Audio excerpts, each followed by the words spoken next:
You are Locked On Bulldogs POSTCAST, part of Locked On Atlanta on the Locked On Podcast Network. Your team every day.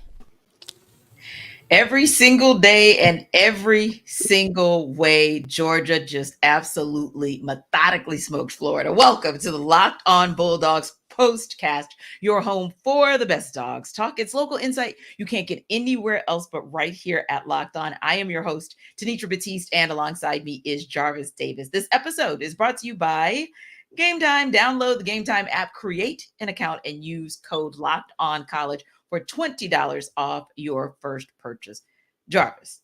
Now, Florida, granted, threw the first punch. We'll give them that, but let's just keep it real. Florida threw that first punch. Georgia threw haymakers, and they threw haymaker after haymaker after haymaker the entirety of this game. And it's interesting because, Georgia just went on this run of just unanswered points to the tune of getting their 25th consecutive SEC win. So let's talk about it. Let's talk about our top takeaways. There's a lot that we can take away, a lot of good that we saw in this game. But Jarvis, Carson Beck is really good. Yeah, I think this is probably by far his best game because when you think about just how comfortable he looks, he never put the ball in harm's way. He was sitting back in the pocket. The offensive line blocked their behinds off. It was just a really, really good day for this Georgia offense. And I think Mike Bobo came up with an excellent game plan for him to be able to get the ball in the hands of his playmakers. Lad McConkey. Oh, my God. The dude is 100% healthy now. We've seen that. About that. Yeah. Yeah. And then you got Dominic Lovett out here just running routes on folks and breaking folks down in the middle of the field. And like the concepts that Mike Bobo used today, I just really feel like this is what this offense can be. And this might be crazy.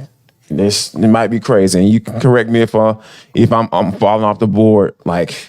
Is this offense looks better without Brock Bowers? Because they're just so many people they can tap into, from Rosemary Jackson to Lad McConkey to Dominic Lovett to Ra Thomas, Daijun Edwards. Kendall Milton was running the rock today. So I think that Carson Beck was able to just distribute the basketball like a point guard. He did distribute the basketball like a PG today because he was just putting the ball where it needs to be. Yeah. And those guys were just out there making plays consistently. And I just love the way this offense looked today.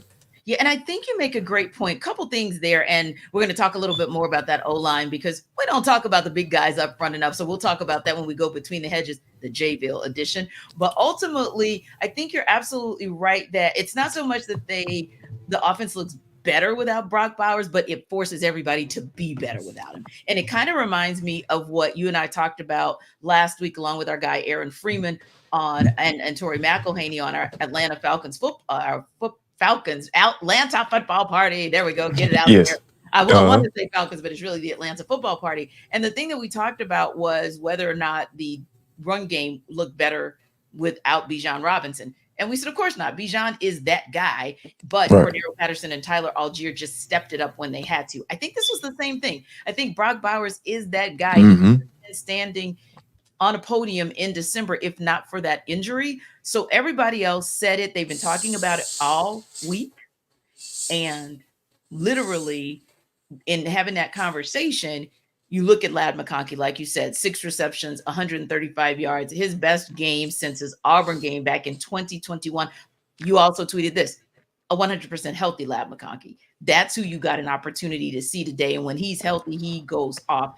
And then everybody else just filled in where they needed to. Dominic Lovett, 4 receptions, 83 yards. Oscar Dell, Dylan Bell. I mean, literally 2, 4, 6, 8. Who do we appreciate? 8 pass catchers for the Dogs today. So that talks about and speaks to what you said about Mike Bobo. But Jarvis, even with all that went on, my takeaway for the day, even with everything that went on and how great it looked in the passing game, I really, really like the fact that Georgia set the tone early on the ground. And they set the tone early.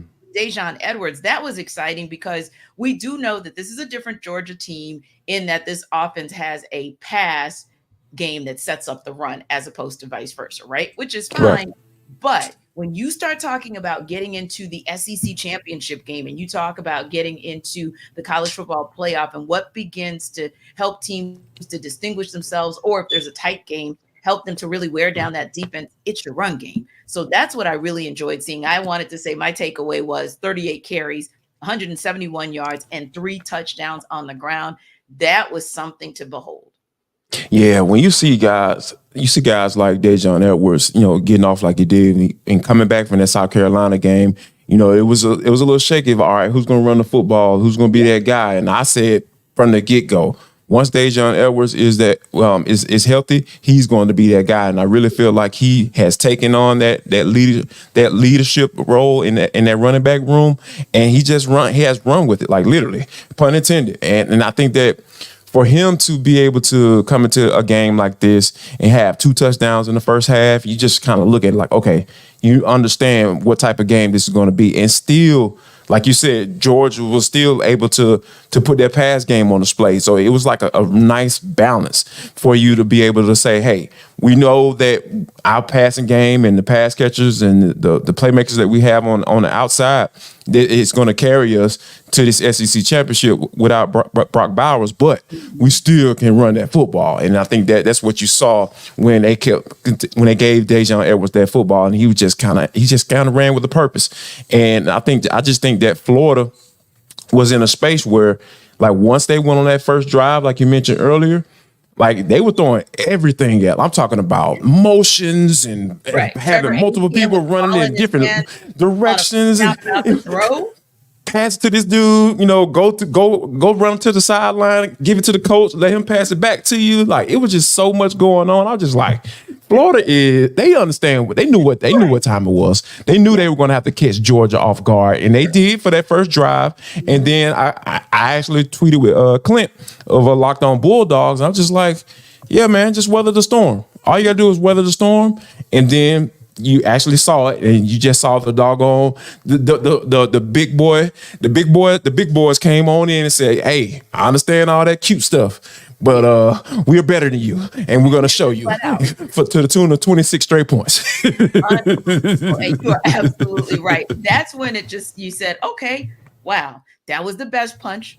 Nice punch. 7-0 to start the game. They marched down the field 66 yards, and it's a touchdown, and that's great, except that Georgia said, okay, fine. Now it's time to show you exactly how we've been able to dominate the way we have. And some of the stats, Jarvis, and again, we'll talk about more of them in between the hedges, but some of the stats from this game are unbelievable. To think that Florida, once that kind of powerhouse, if you will, it's unbelievable that they've now beaten Florida by 20 plus points in 3 straight seasons. And Willie Carswell Jr. says, for those that were worrying about Georgia's offense without Brock, they can put those worries to bed. Willie Carswell Jr. 1,000%. On like 1,000%. 1,000%. It really was a wonderful display. And I almost felt like, not that we know what's in the minds of Kirby Smart and Mike Bobo, but I almost felt like they were saying, we're about to show everybody what we can do, because when Kirby Smart says that, when he talked through with the media earlier this week about what it was that Georgia was doing during that bye week, it showed. Yes, they take a day or 2 off to reset themselves, let their bodies get right, but it's all about a strategy of how do we get from this point, which is 7-0, now 8-0, college football championship. This and everything that was set in motion in this last 2 weeks was all about resetting themselves, minus a Brock Bowers, to get to that college football playoff, if not championship. Now, like I said, we're going to go between the hedges, Jayville style, in a second. But first, let me tell you about Athletic Brewing Company and Game Time. All right, guys. So here's the thing. And I don't know if I've ever mentioned this out loud, but I don't drink. So it's time for a game changer, like a company that brews non-alcoholic beer. Your game changer of the week is Athletic Brewing Company. Your game changer of today, Kirby Smart. He challenged that and took the ball from Florida at a critical point in the game and rendered them helpless pretty much the rest of the way. So like any winner, any game changer, Athletic Brewing has completely changed the non-alcoholic beer game. They make non-alcoholic beer that actually tastes good. They brew over 50 styles of craft, non-alcoholic beer, including IPAs, golden, sours, and more. And they are the fastest growing non-alcoholic brewery in the U.S. So get on board. I know it's a good look because, like I said, I don't drink. So you can find Athletic Brewing Company's non-alcoholic brews at a store near you or buy online at athleticbrewing.com. First-time customers can use code LOCKEDON to get 15% off your first online order. That's code LOCKEDON at checkout for 15% off at athleticbrewing.com. Athletic Brewing Company, near beer that's fit for all times. Exclusions and conditions apply. And I know you guys are just chomping at the bit to hear about Game Time, right? And I cannot blame you, because when it comes to Game Time and the frustrating ticket experience that many of us have had in the past, really, you probably throw your hands up and you tap out and say, okay, I missed out. But you don't have to do that anymore, because Game Time's got you. It's the fast and easy way to buy tickets for all the sports, music, comedy, and theater events near you. Also, I like the Game Time app experience because it gives you popular options that maybe you haven't had an opportunity to think about before or experience, and there's a lowest price guarantee and even event cancellation protection. Now, Game Time is the only ticketing app that gives you complete peace of mind with the purchase. Why? Because you see the view from your seat before you buy, so you know exactly what to expect when you arrive, and all-in prices show your total upfront. So you know you're getting a deal without hidden fees. The Game Time guarantee means you'll always get the best price. If you find tickets in the same section in row 4 less, check this out. Game Time will credit 110% of the difference. So download the Game Time app, create an account, and use Locked On NBA for $20 off your first purchase. Again, create an account and redeem code LOCKEDONNBA for $20 off. Download Game Time today. Last minute tickets, lowest price guaranteed, and terms apply.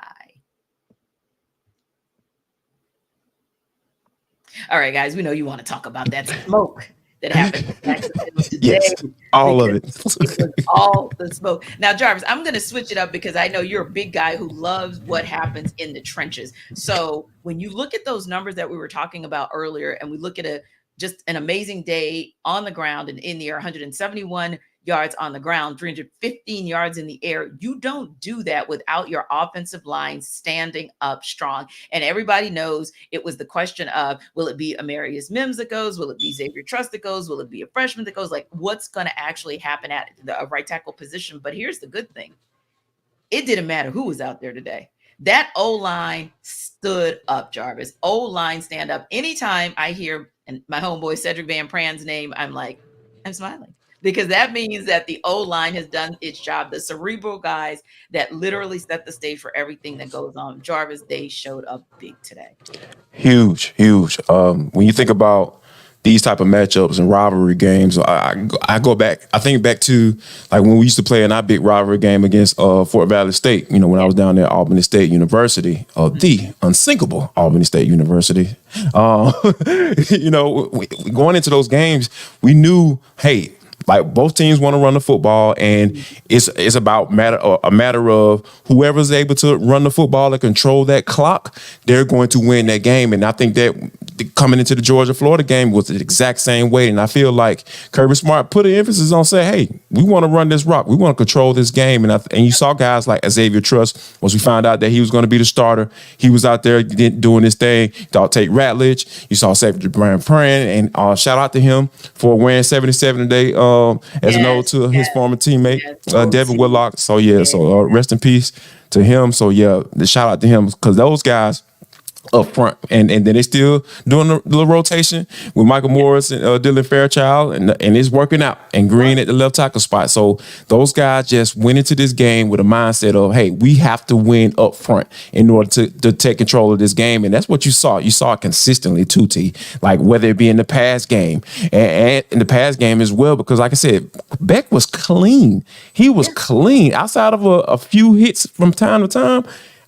And that was when the game was out of hand for the most part. So when you think about like keeping your quarterback clean, if your quarterback is looking comfortable and making really nice throws and not being really pressured like that, You gotta give those guys up front the credit, and I'll say this to you, they earned their check today. They're gonna get that nice little big box after the game, and they earned that big boy meal after the game, T, for sure. Right. Well, there is a Raising Cane's right around the corner from the campus. Oh Lord, please don't talk. Oh gosh, like you said, love some Raising Cane's. Can we get one in Atlanta on the east side, please? Like, what is going on? Oh yeah. Oh, it's coming, good people, and it'll be worth all your time in the world, because low key I stop by every time I go to Athens. But there's something Why not? Talk about that I think you would have an appreciation for as well, in terms of the little things, because being a former defensive player who played in those trenches, and sometimes your stat line didn't show a certain thing that you did, but it made a difference. I want to give Oscar Delp a whole lot of credit. Yeah. Maybe only 2 receptions and 31 yards, but he looked like the guy that took a little bit of, we'll call it a tutorial from the man, Brock Bowers, because we know Brock has never been one who shied away from the blocking side of being a tight end. He had this great one-handed catch. He had a critical block on a 4th and 1 that gave Georgia, their 3rd touchdown in that 5-minute, almost 6-minute stretch. So I think Oscar Delp, even if the stat line doesn't show it, also had a good game. Yeah, let's keep it funky. Like, he's not replacing Brock Bowers. Like, he's the next guy in line to try to fill in for him. You know what I mean? So I think that, and their relationship is pretty interesting, because Oscar Delp talked about how, Brock has taken him under his wing, and the guys are almost the exact same size, which is so weird. I mean, of course, your athletic tight ends, 6'3", 6'4", 240, Kirby just got a type. Yeah, he got a type. He like 5-star big boy tight ends that can make big plays for him. So I think that, coming to this game, Delp understood the assignment. He understood what he had to do. And that's what I love, the fact that you brought up Brock Bowers and how he blocks.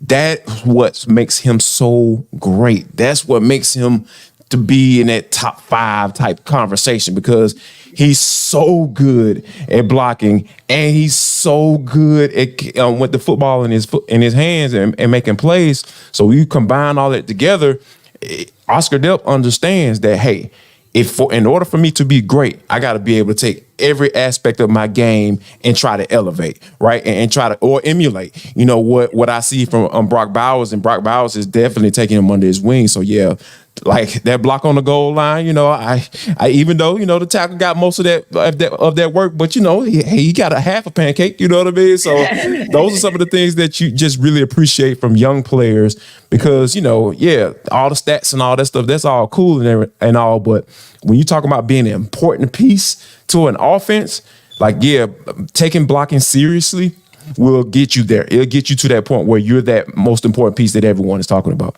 Indeed. And when you see plays like that, it reminds you that is why Georgia is the team that has the best 4th down conversion rate for the past 2 years, because everyone is willing to just do their part, no matter what that part looks like, to move those chains. Now let's go defense, because man, this Dogs defense was on one today, Jarvis.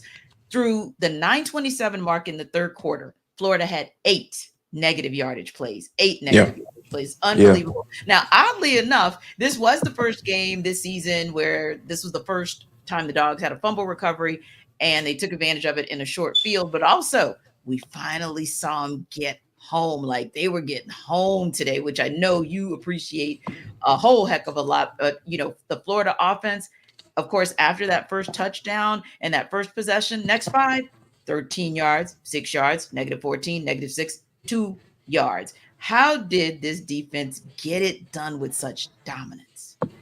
They took advantage of the matchup. Like, they won up front. Like, I mean, I know that may be sound like a simple answer, but like, that's what they did. Like, God, and me, T, I've been calling out these guys all year. Jamon Dumas Johnson, I know he doesn't play up front, but he's that second level guy that I feel like can be having an effect on the game as far as rushing the passer, and he was able to do that too.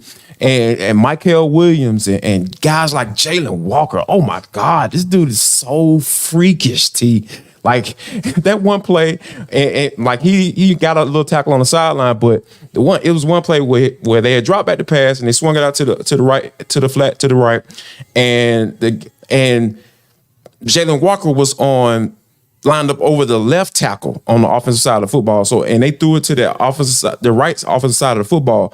Jalen Walker came off the ball, gave the tackle a little swim move, ducked up under him, ran all the way around and caught the dude that caught the ball in the flat on the little swing pass. And I'm just like, what is that?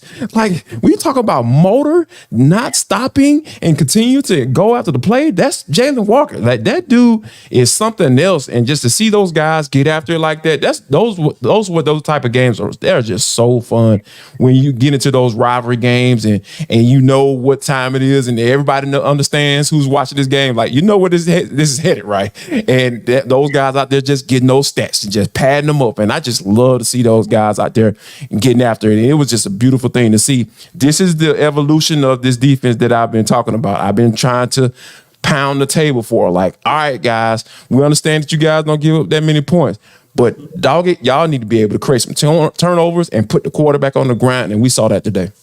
Yeah, we absolutely did. And like you said, I was smiling because I was hearing, and we knew we were going to hear Javon Bullard's name. Man, that tackle, that open field tackle when he came out of nowhere. Like, I saw your tweet about that. And I was just like, oh yeah, that was a hard one. That was a stiffy. Yeah, it was clean. It was textbook.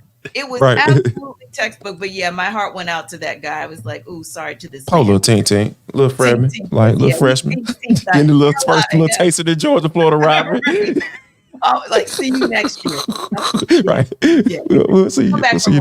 We got something for you. But yeah, it was so good because I was hearing names and I was smiling because I know that you have been calling those names out throughout the course of this season. And to hear the names being called in the broadcast meant they were doing what you were expecting them to do. So when I heard Josh Johnson's name, I smiled. When I heard Tyke Smith's name, I smiled because I said, this is what Jarvis has been asking for this entire season.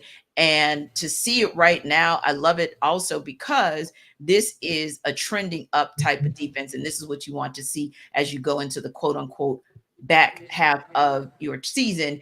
And you start to look even into the nitpicky things like 2 fourth down stops for Georgia through 3 quarters. Those are the opportunities where, to me, Jarvis, you steal somebody's heart. You just absolutely rip it apart and say, have a nice day. Now, we're going to have some fun talking about a couple of ways that Georgia didn't really have to do anything to rip out the hearts of Florida because that guy on the sideline did all the work for him. But first, let me share a few secrets with you about Prize Picks. All right, so with Prize Picks, the largest independently owned daily fantasy sports platform in North America, it's easy. And it's the most exciting way to play DFS. It's just you against the numbers. Instead of battling thousands of other players, including pros and sharks, you pick more than or less than on 2 to 6 player stat projections and watch the winnings roll in. Testing my skills on Prize Picks this football season is the most exciting way for me to play daily fantasy sports. You have the skills, you can turn $10 into $250 with just a few taps. With the Prize Picks reboot policy, your entries stay in play even if one of your players gets injured. So for NFL games and CFB top 25 matchups, you have a player who exits the game in the first half, does not return in the second, that player's rebooted. So listen, I'm just going to make the smart choice. I mean, the Chiefs host the Broncos this Sunday. I'm just going to go ahead and pick Travis Kelce because the guy had over 100 yards, darn near 150 all by himself last weekend. So go to prizepicks.com/LockedOnNBA is what you can check out. And you can use the code LockedOnNBA for a first deposit match up to $100. I mean, who knows what Trae Young might do when he goes to Milwaukee? You watch and see tomorrow. Go to prizepicks.com/LockedOnNBA and use code LockedOnNBA for a first deposit match up to $100. Prize Picks is daily fantasy sports made easy. And guys, I just want to share something with you all as well. I know we talked about Locked On NBA, but let me give you that code one more time, just in case you want to do it after the Locked On Bulldogs postcast. Make sure that you check out prizepicks.com and Locked On College. So LOCKEDONCOLLEGE. Now, Jarvis. Yes. I don't know about you, but a lot of times we see the coach is going to coach. And Billy Napier was a coach that was coaching. And I don't mean that in a good way today.